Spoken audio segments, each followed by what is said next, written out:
Bonjour et bienvenue dans Métamorphose, le podcast qui éveille la conscience. Chaque lundi, dès 7h, nous partons à la découverte d'une personnalité lumineuse et qui porte une voix d'éveil des consciences.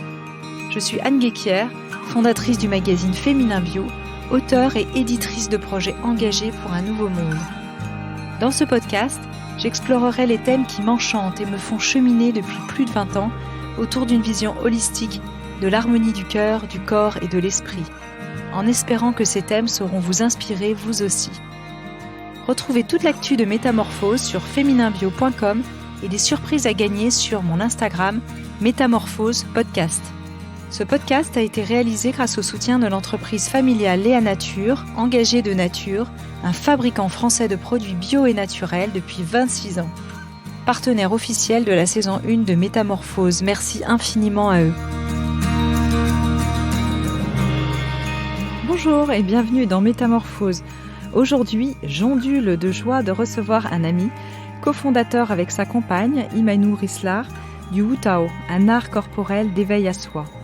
Ancien champion du monde de Kung Fu Wushu en 83 à Taïwan, expert en arts martiaux et en art énergétique chinois, il est également à l'origine du Centre d'art et d'écologie corporelle à Paris et cofondateur de la transanalyse, un processus initiatique de connaissance de soi. Je suis très heureuse de recevoir aujourd'hui dans Métamorphose Paul Charrois pour éveiller nos consciences et nous parler de Wu Tao et de transanalyse à la découverte également de notre souffle. Bonjour Paul. Bonjour Anne. Alors je précise pour celles et ceux qui nous écoutent que je suis aussi instructrice de Wu Tao et en formation pour le professorat de Wu Tao. Je le précise parce qu'effectivement, on va comprendre dans les questions que je suis aussi initiée à cet art corporel et donc c'est important de le préciser. Alors le Wu Tao, un art pour éveiller l'âme du corps. Parle-nous un petit peu de sa genèse et puis de la rencontre de votre couple avec Imanou, puisque tout cela est lié finalement. Oui, le Wu Tao est né d'une rencontre amoureuse avec Imanou il y a maintenant 28 ans. Et d'une rencontre aussi de nos pratiques, de nos cheminements. Elle avait une formation de théâtre-mouvement de Jacques Lecoq, qui est décédé maintenant depuis quelques années. Il y avait 90% à peu près d'étrangers dans son école. Et le principe de Jacques Lecoq, du théâtre-mouvement, c'est de dire que le mot, avant d'être mot, il est parole, son, et donc il est corporel. Et la première année, c'est tout un cheminement corporel. Moi, je venais plutôt des arts martiaux, des arts énergétiques, des arts taoïstes, pour être même plus précis. Et donc, notre rencontre et les manques aussi, c'est une chose peut-être importante. Le Wu Tao et ce qu'on a créé avec Imanou n'est pas lié seulement à un métissage de nos pratiques, de nos cheminements, de nos connaissances, mais aussi des manques qu'on avait dans nos pratiques. Et c'est ces manques qui nous ont cherchés et qui nous ont fait aller vers une inspiration pour vivre ensuite une complétude dans le Wu Tao. D'accord. Alors, est-ce que tu peux nous décrire justement ce qu'est le Wu Tao pour celles et ceux qui ne connaissent pas ? Alors, nous avons aussi un cheminement plutôt de réchien, on va dire, au niveau des actings de la cuirasse corporelle. Et dans les mouvements réchiens qu'on a pratiqués... Alors, réchien, il faut préciser, parce que d'ailleurs, c'est une de mes questions. Le Wu Tao est aussi issu des travaux de William Reich. Alors, qui était-il peut-être pour... Alors, les spécialistes pourront peut-être avoir à redire, mais pour faire simple, William Reich était un élève dissident de Freud, l'un de ses meilleurs élèves, à qui on doit d'ailleurs l'analyse caractérielle aujourd'hui encore pratiquée. Et après, il s'est dissocié de Freud, parce que Freud, pour faire connaître vraiment ou intégrer la psychanalyse, a peut-être cédé, selon Wilhelm Reich, à certains principes.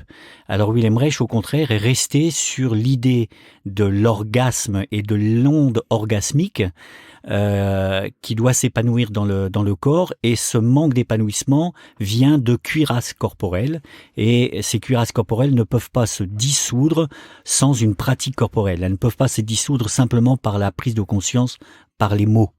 Et donc ça, c'était la grande dissociation ensuite entre Wilhelm Reich et Freud, et donc Reich est devenu le grand-père un peu de toutes les psychothérapies corporelles. Alors tu parles justement de cette onde orgastique. Qu'est-ce que c'est et comment justement ça influence aujourd'hui la pratique du Wu Tao ? Enfin, c'est même le cœur du Wu Tao. À l'époque, quand on pratiquait, on allait donc faire des actings, des postures qui ressemblent d'ailleurs aussi à certaines postures de Qigong qu'on peut retrouver donc dans les arts taoïstes. Et en activant une certaine posture, en maintenant une certaine posture, des zones de tension apparaissent. Et quand ces zones de tension apparaissent, il y a des mouvements vibratoires, des mouvements pulsatoires. Et quand il y a suffisamment d'activation, il y a d'un seul coup un trop-plein. Et ce trop-plein se déverse quelque part par une onde. Et on sent d'un seul coup et on est pris par un mouvement ondulatoire. Alors c'est une étape de libération de l'onde, d'accumulation, d'intensification de la charge, puis de libération. Et qui fait que d'un seul coup, la cuirasse, la zone tendue, se libère et a plein de conséquences au niveau émotionnel, au niveau comportemental, au niveau caractériel. D'accord, alors justement, cet art du Wu Tao, qui a quoi, une vingtaine d'années, qui est un art contemporain. Oui, 18 ans maintenant. 18 ans maintenant, on peut dire que c'est... Alors, la baseline du Wu Tao, c'est éveiller l'âme du corps. Alors, pourquoi justement cette baseline ?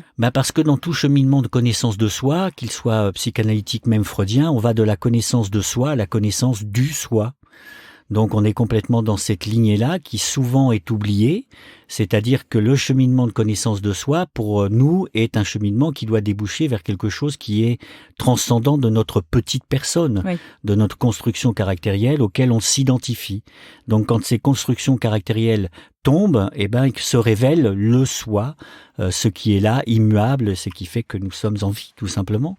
Et donc, dans le Wu Tao, on va retrouver ça dans une intention de pratique qui est une intention qui n'est pas et qui ne passe pas par le système volontaire.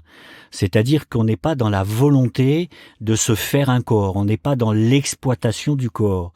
Quelle que soit de la manière virtuose avec laquelle on le fait. Qu'on soit danseur, on est dans l'exploitation du corps. On pense au corps outil, oui, des danseurs très très formatés. Qu'on soit dans les arts martiaux, comme j'ai été, puisque j'ai été à haut niveau à ce niveau-là, on est dans l'exploitation de son corps. On n'est pas dans l'écoute, on n'est pas dans l'écologie corporelle. On est vraiment toujours dans ce système, une reproduction d'ailleurs de notre société, où on veut exploiter la terre, où on veut exploiter le corps, où on veut exploiter les femmes, les hommes, les immigrés, etc., etc. On est toujours dans cette logique-là. De soumission, finalement. De soumission. Donc, quand on rentre dans une écoute et quand on rentre dans une pratique qui n'est plus une pratique de volonté, mais d'intention, on rentre donc dans une écoute. Donc dans cette écoute, il y a déjà le début de la relation à l'écologie corporelle. Donc on écoute ce que le corps a besoin, on écoute les limites corporelles, etc.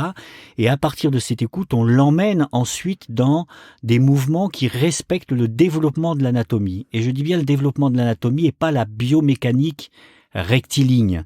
C'est-à-dire que les tissus de notre corps se sont développés, y compris dans l'embryogenèse, par des mouvements ondulatoires et spiralés. Ce qu'on va retrouver dans le Wu Tao, donc à partir de cette intention d'écoute, on va ensuite tirer le fil, grandir les mouvements dans des mouvements spiralés, mettre la respiration pulmonaire, donc naître à ces mouvements-là, comme nous sommes nés à la vie, à un moment avec la respiration pulmonaire, qui va ensuite s'activer, activer les mouvements. Et là, il y a autre chose qui bouge que la volonté, que le désir caractériel de réussir ou d'être performant. Alors certains y voient une forme aussi de méditation en mouvement. Est-ce que c'est le cas ?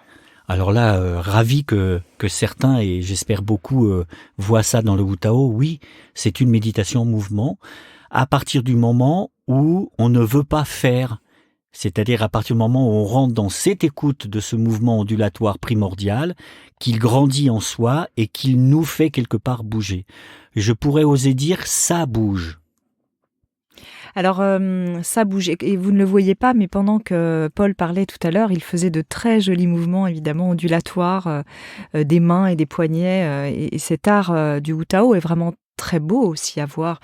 Cette notion de beauté est très importante, en fait, pour vous, dans le Wu Tao. Ah oui, alors pour nous et dans l'art, c'est-à-dire que là on touche quelque chose qui est aussi de l'âme, on parle d'âme artistique aussi. Donc je pense que la beauté, il y a, et je ferai la différence entre la beauté et la joliesse. Des choses peuvent être jolies mais pas belles.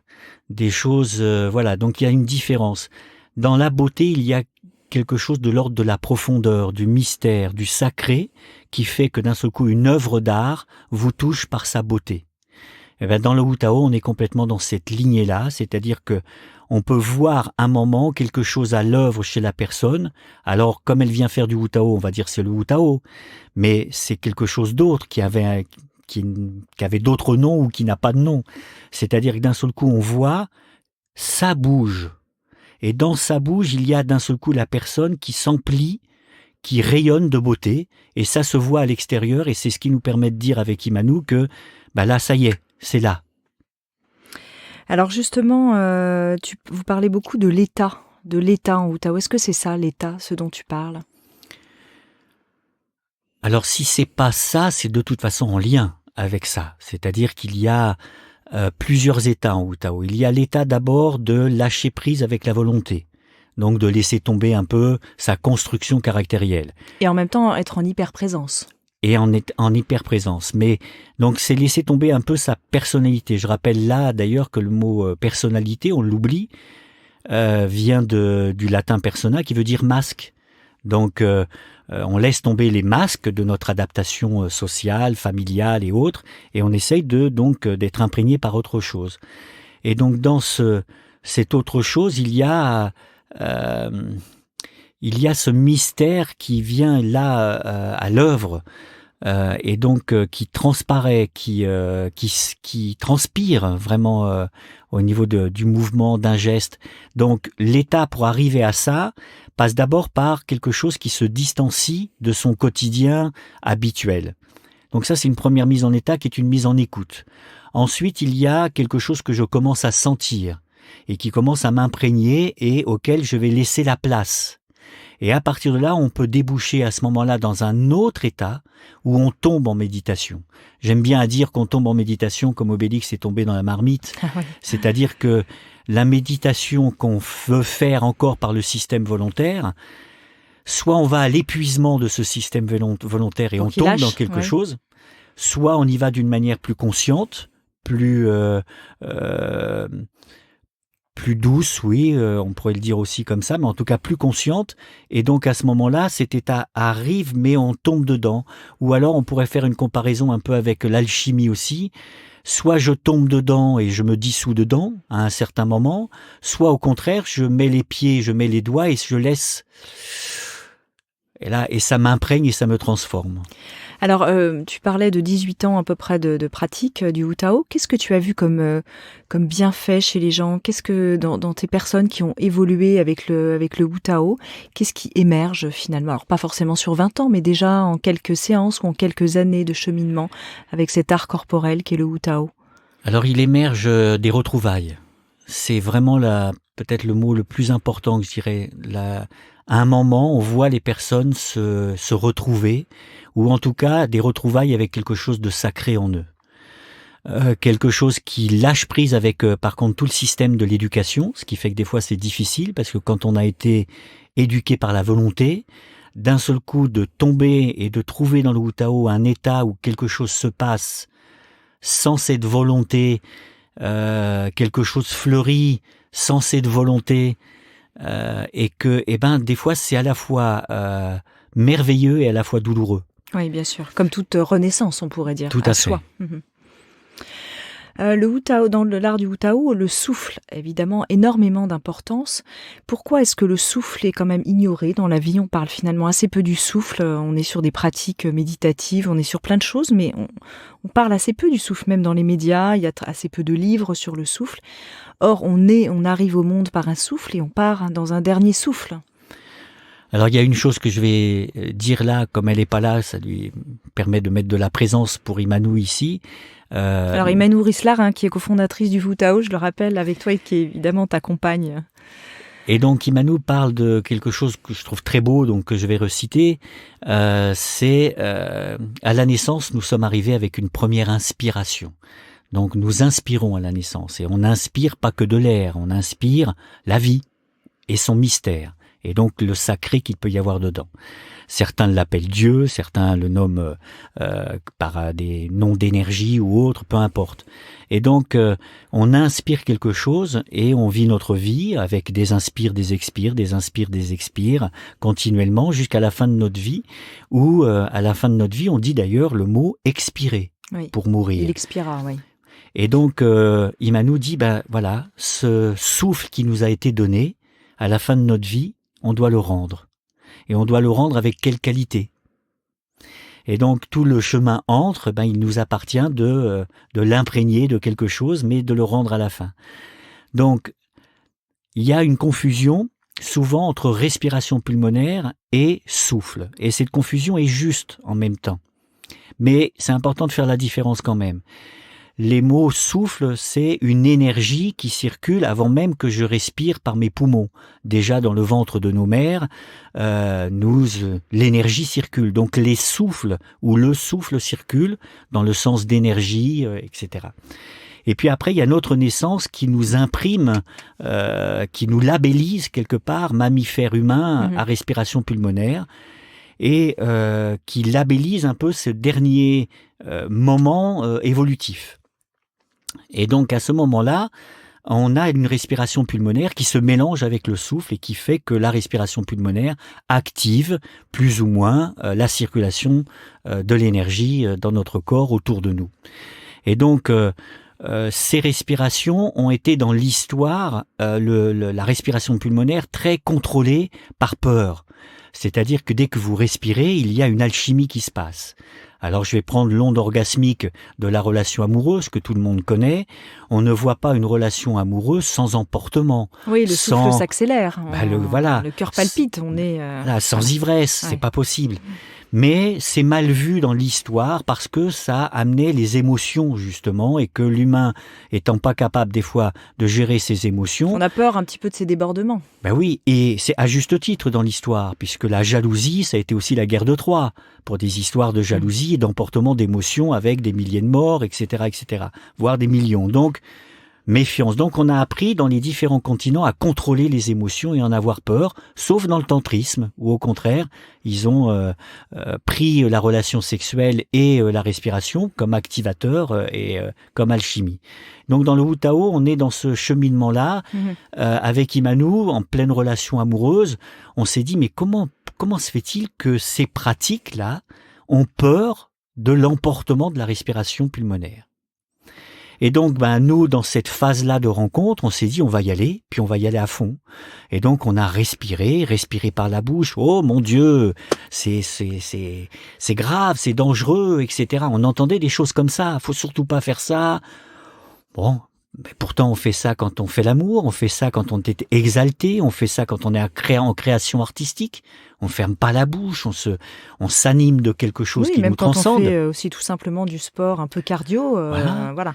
Donc on a beaucoup pratiqué ça et on est effectivement tombé dans des états. On a exploré des états qu'on va retrouver en rebirthing, qu'on va retrouver en respiration holotropique, dans la psychologie transpersonnelle aujourd'hui. Qu'on peut appeler des états de conscience modifiés. Tout à fait, qu'on va retrouver dans les tentes à sudation chez les Amérindiens avec les chants pour contacter les ancêtres, mais il y a beaucoup de respiration. Dans les pratiques soufistes, ou la respiration pulmonaire aussi, où on inspire le mot Dieu, etc., etc. Probablement donc, chez les derviches tourneurs aussi. On doit retrouver, eux, ils sont plus sur le tournoiement, a priori. Mais pareil, je suis pas spécialiste, donc. Mais donc nous, on s'est mis à explorer, et puis on a découvert en fin de compte, oui, la transe. Faut oser aussi les mots. Mais les gens tout de suite dans le mot transe, ah là, ils ont peur, alors qu'ils la vivent quotidiennement.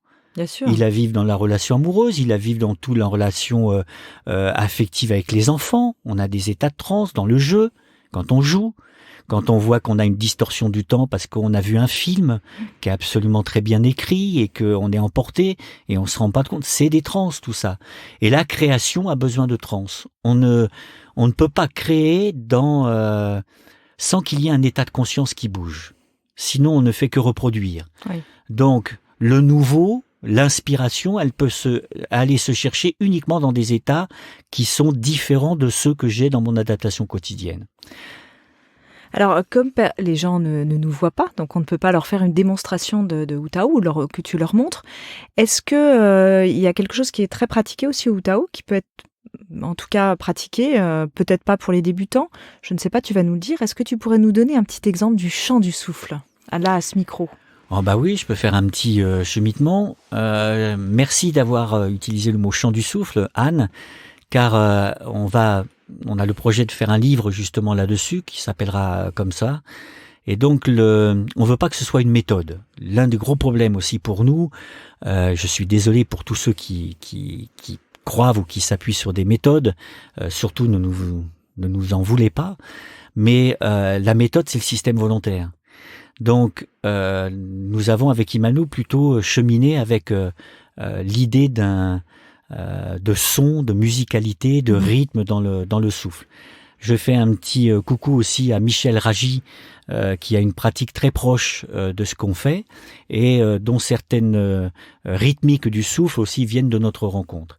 Et donc la façon de respirer, alors je vais le faire là par la bouche, mais elle peut se faire aussi bien sûr par le nez.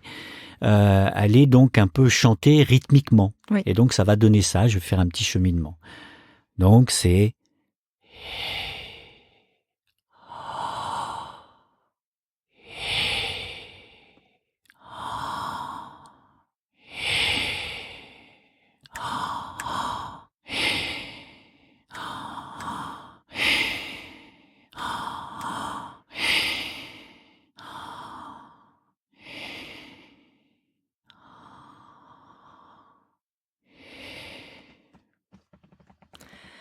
Magnifique, écoute, c'est très apaisant. Je ne sais pas comment vous qui nous écoutez réagissez, mais moi ça m'a fait un grand bien. Je te remercie Paul, c'est très inspirant en fait ce chant. Et c'est vrai que quand on le pratique en groupe, ça peut être intense, cette pratique du chant du souffle, n'est-ce pas ?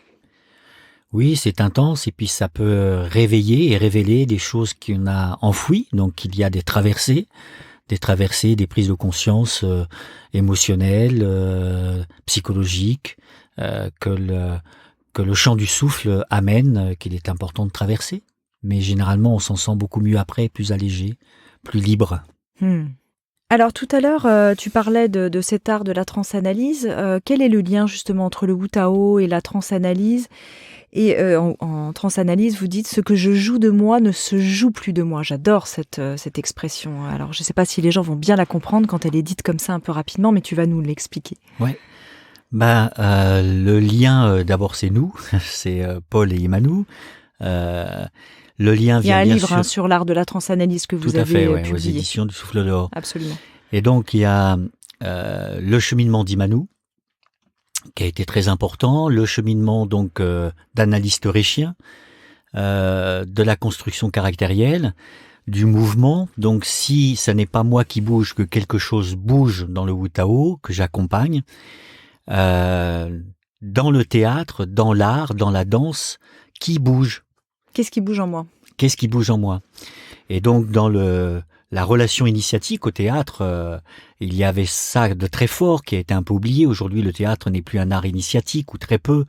Il est devenu un art de représentation. Et donc les gens veulent prendre le théâtre pour en faire du succès, entre guillemets. Ce qui n'est pas une mauvaise chose, mais dans lequel on passe à côté souvent de l'aspect initiatique. C'est-à-dire si je joue une forme qui n'est pas moi, qui joue ? Oui. Voilà, c'est des petites questions, etc., qui sont importantes. Donc, on a repris, nous, quand en tu faisant... dis une forme, ça peut être un personnage, un masque. Un masque, une forme, on prend des tout à fait. synonymes. Ouais. Exactement. Et donc, des parties de ma personnalité, quelque part. Oui. Et donc, Wilhelm Reich, l'analyse caractérielle, vous définit généralement sur un type. Vous êtes de type psychorigide, de type schizoïde, etc., etc. Tout ça, pour nous, c'est pas des gros mots, je tiens à le dire, c'est des caractéristiques. Tu peux nous donner d'autres caractéristiques ? Là, par exemple, tu viens de citer schizoïde, psychorigide. Oui, il y a le corps masochiste, il y a voilà, donc il y a plusieurs traits de caractère comme ça très importants, mais je dirais que l'apport de Reich, ça a été de signifier ça, mais là où on ne va pas être d'accord avec Reich, c'est qu'on n'est pas que ça. C'est-à-dire qu'en fin de compte, on a plusieurs facettes, on a plusieurs adaptations qui bougent suivant les personnes que je rencontre, qui bougent suivant les moments de ma journée, qui bougent suivant ce que je fais. Et donc nous, dans le cheminement avec Imanu, de la transe, quand on jouait une forme, par exemple de sa propre forme, parce que donc dans l'art de la transanalyse, on a défini notre construction caractérielle comme une suite de personnages, comme une suite de masques qui tournent et qui a un cycle, un mouvement majeur qu'on fait apparaître. Donc je vais par exemple plutôt jouer un type de masque et je vais le jouer assez régulièrement. Je vais en avoir quelques-uns et qui vont revenir périodiquement, c'est Oui, ça? il y a un mouvement majeur, il y a un cycle majeur de sa construction caractérielle qu'on répète sur une journée, qu'on répète sur une semaine, un mois, une année ou peut-être sur toute sa vie. D'accord. Tu peux nous donner un petit exemple d'un personnage comme ça? Par exemple, je suis quelqu'un, là j'ai un coup de déprime. J'ai un coup de déprime et je suis dans ma déprime, là j'en peux plus, un peu désabusé, etc. Et puis je trouve quelqu'un à côté pour en parler, ma compagne, mon compagnon, un ami, etc. Et qui n'est pas du tout d'accord avec ça, qui n'est pas du tout dans cette énergie. Je commence à développer une stratégie pour la convaincre ou le convaincre. Et puis au moment où cette personne est convaincue, par exemple, et qui d'un seul coup prend cette charge énergétique, moi, je sens quelque chose qui remonte. Donc j'ai fait passer mon angoisse chez l'autre et d'un seul coup, moi, je mute vers une autre forme. D'accord. Par exemple. Ouais. Et une forme où d'un seul coup, je suis beaucoup mieux et je vais pouvoir être entreprenant. Et puis ensuite, donc, je vais être entreprenant, je vais faire des choses et ces choses, je vais demander sur un projet une participation. J'obtiens pas cette participation et puis là, ça réveille chez moi, par contre, l'injustice, la colère. Et donc, je me mets en colère. Je suis vraiment là quelqu'un de remonté, je suis exaspéré, etc., etc. Et puis, je vous fais un tout petit cycle, parce que c'est plus complexe que ça. Et puis, d'un seul coup, n'ayant pas obtenu ça, je refonde d'un seul coup la déprime. J'y arriverai jamais, on n'y arrivera pas, ce monde est un monde d'injustice, etc. Et puis je redéprime, puis je retrouve quelqu'un qui passe à côté, je lui parle de ça jusqu'à ce qu'il prenne un petit peu de cette partie, puis je me regonfle, et puis je repars. Donc là, je vous ai fait un petit cycle avec 3 formes. Oui. Généralement, on en a plus, on a 8 à 12 formes à peu près chez les personnes qu'on peut repérer et qu'on peut voir tourner. Mais voilà ce principe de cycle qui tourne sans cesse. D'accord, donc l'art de la transanalyse va aider les gens à prendre conscience d'abord de ces formes et de quelle manière, et puis ensuite de les transcender pour ne pas forcément rejouer toujours ces cycles. Alors je dirais pas transcender, mais les transformer. D'accord. C'est peut-être là la différence. Oui. Donc, et dans l'idée de transformer, vous voyez bien que le langage nous parle de quelque chose. Il y a le mot trans. Oui. C'est-à-dire c'est la transe des formes. Et comment on peut transformer une forme en la jouant, puisque jouer une forme, c'est rentrer dans la transe de la forme, tout simplement. Et c'est là où on voit que, comme la psychothérapie a dit, ce que j'exprime ne s'imprime pas, nous on rajoute, ce que je joue ne se joue plus de moi.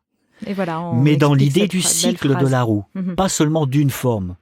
Aujourd'hui, on va retrouver en psychothérapie des pratiques, je dirais, proches aussi d'expression d'une forme.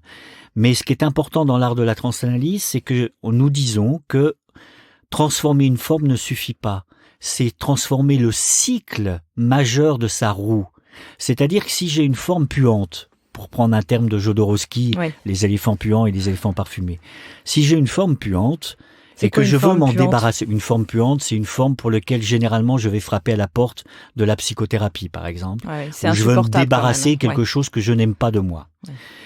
Mais si je ne prends pas conscience que cette forme dont je veux me débarrasser souvent, plutôt que de la transformer d'ailleurs, je voudrais qu'on m'en débarrasse, ce qui ne marche pas. La première chose c'est d'abord you accept. Donc, accueillir. Voilà. Donc c'est cette forme-là. Si je la joue, elle va bouger, elle va se défroisser, mais elle est liée à un cycle, elle est liée à un avant et un après. Donc si je prends pas conscience de cet avant et de cet après, et du cycle complet de ma forme, elle va revenir.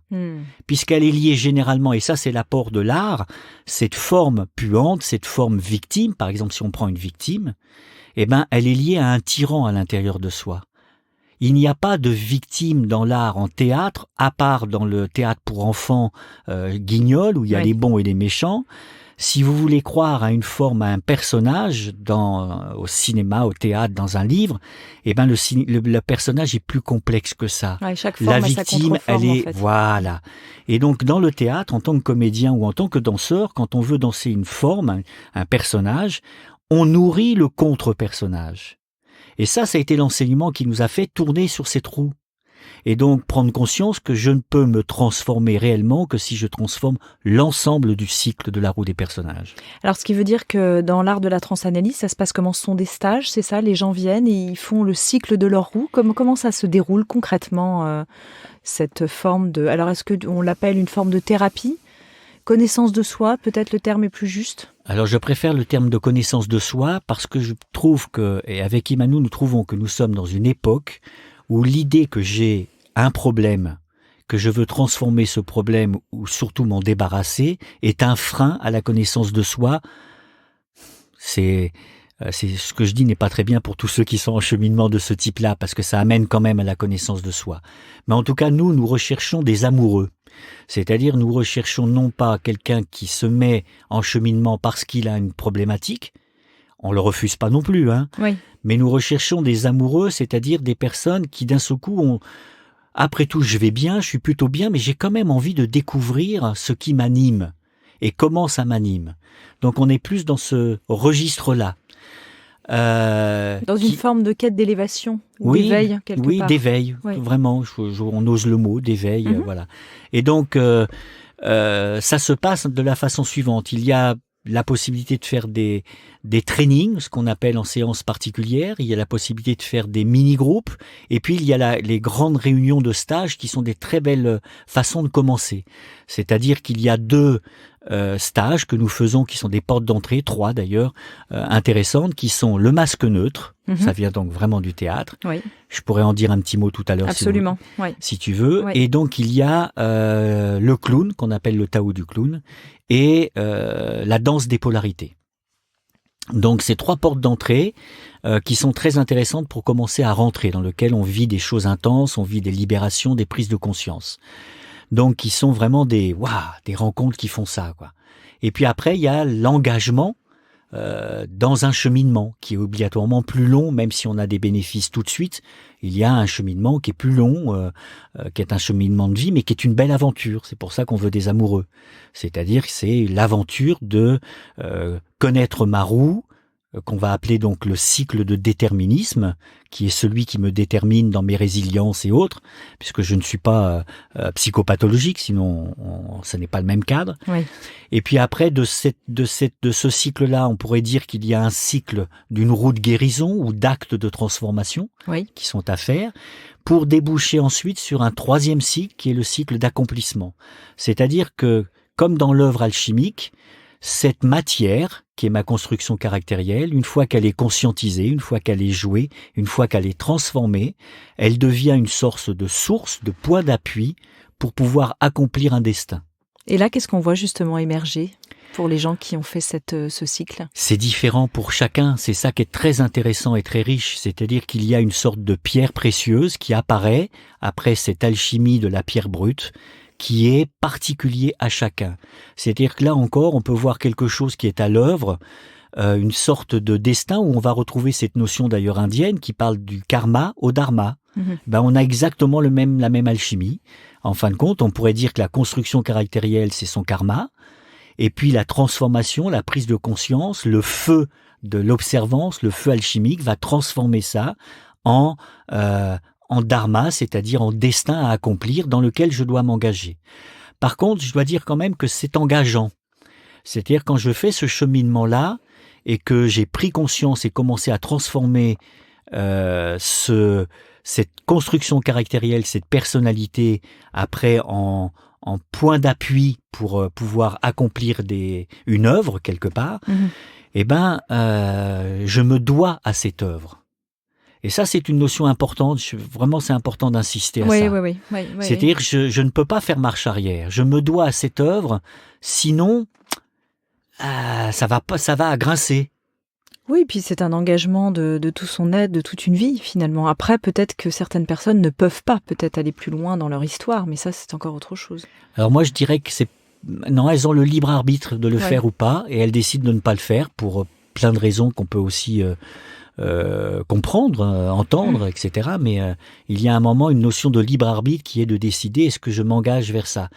C'est un peu, c'est comme les personnes qui s'engagent sur certaines quêtes, qui c'est la quête de la vision, par exemple. Oui. Donc il y a différentes pratiques de cheminement, etc., pour avoir une quête de la vision sur lequel oui, par exemple, se retrouver sur une île un peu déserte pendant quelques jours, voilà. Voilà, de faire un jeûne et puis d'un seul coup d'avoir des révélations, de prendre pour certains produits qui aident à ça. Type ayahuasca. Exactement. Nous, on a fait une approche avec Imanu qui était plus l'observation d'un feu, donc symbolique de la lumière, du feu, etc.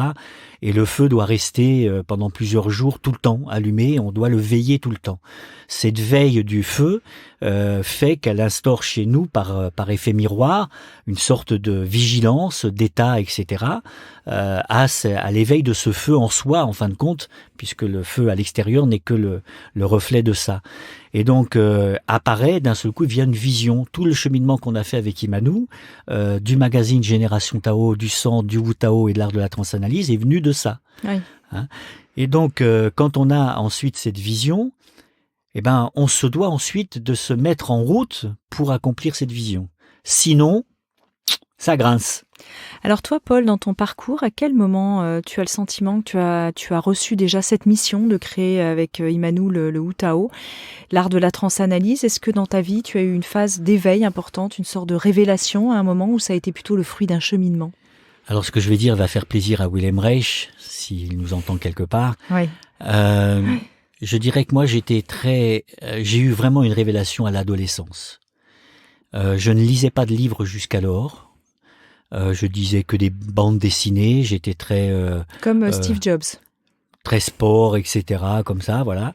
Et à l'adolescence, la révélation de l'autre, de la femme, donc qui étaient des jeunes filles à l'époque, mais voilà, de la femme, du féminin, de mon désir, a complètement, pour moi, c'était une révélation. J'ai complètement changé, mais vraiment d'une manière jusqu'à mes goûts alimentaires. Ouais. Je me suis mis à manger, à aimer des choses que je n'aimais pas du tout avant. Et donc cette révélation là, donc la puberté, l'énergie et cette montée d'énergie m'a complètement changé. Donc j'ai été faire du yoga pendant 2 ans avec une prof indienne qui était en séjour en France pour faire des études. Donc j'étais amoureux, transi, donc j'étais très bon élève. Puis elle est partie, donc après j'étais très triste. J'ai lu des livres, c'était d'un seul coup je me suis mis à lire les messages de Tibétains, les chemins de la sagesse d'Arnaud Desjardins, Ashrams, etc. Donc mes premiers livres, ça a été ça. Wilhelm Reich, par d'abord Écoute petit homme, donc un peu la révolte, mais ensuite les autres livres, Dieu, les terres et le diable, etc. Et donc je me suis mis à lire des livres. Voilà les livres que j'ai lus. Je n'ai pas banal pour un adolescent. Ben non, c'est troublant. Oui. Ça vous bouge aussi.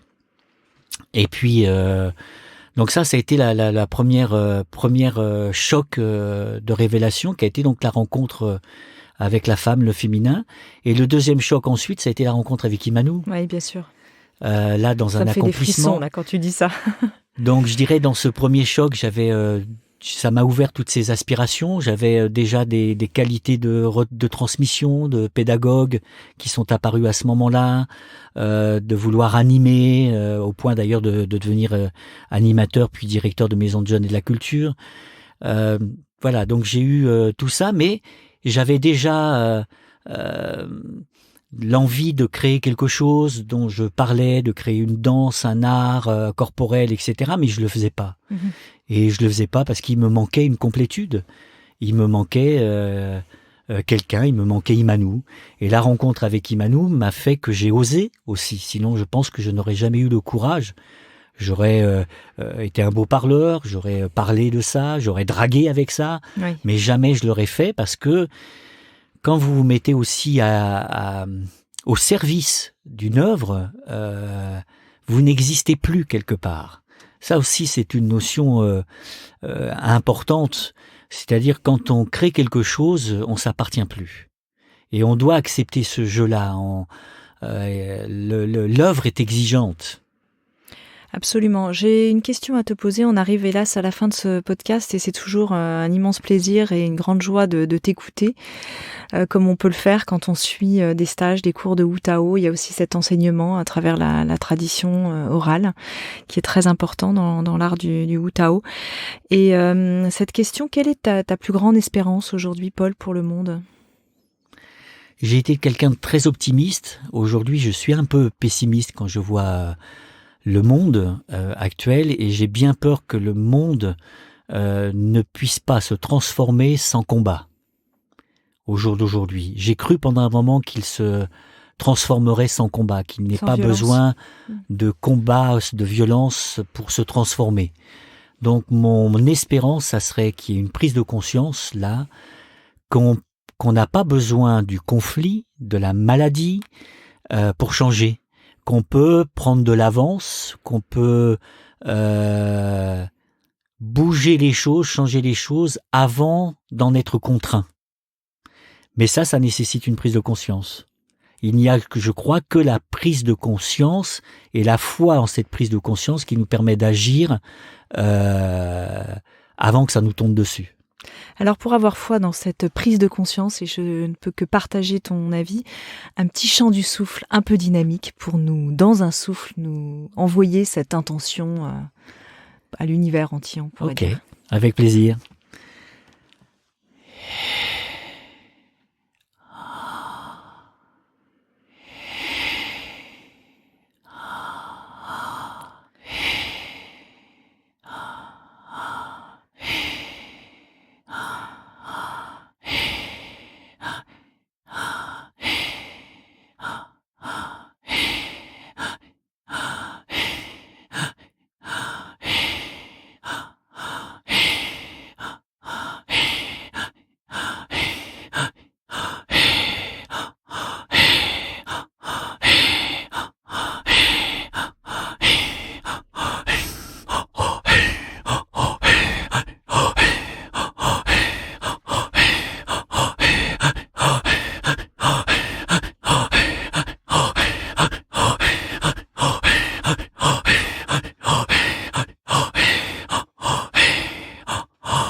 Comme cela est très bon, Paul Charrois, merci infiniment.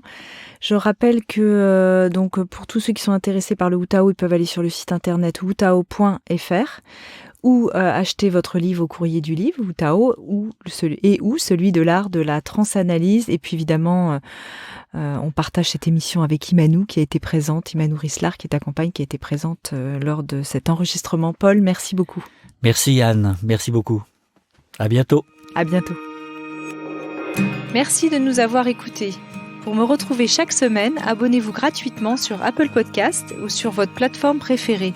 Si vous aimez le podcast Métamorphose, n'hésitez pas à le soutenir pour favoriser sa diffusion en lui donnant 5 étoiles. Et découvrez en avant-première la personnalité de la semaine sur Instagram à l'adresse Métamorphose Podcast. Merci encore infiniment à notre cher partenaire officiel, Léa Nature, engagé de nature, et premier fabricant français indépendant de produits bio et naturels dont ces marques bio reversent 1% de leur chiffre d'affaires pour la planète.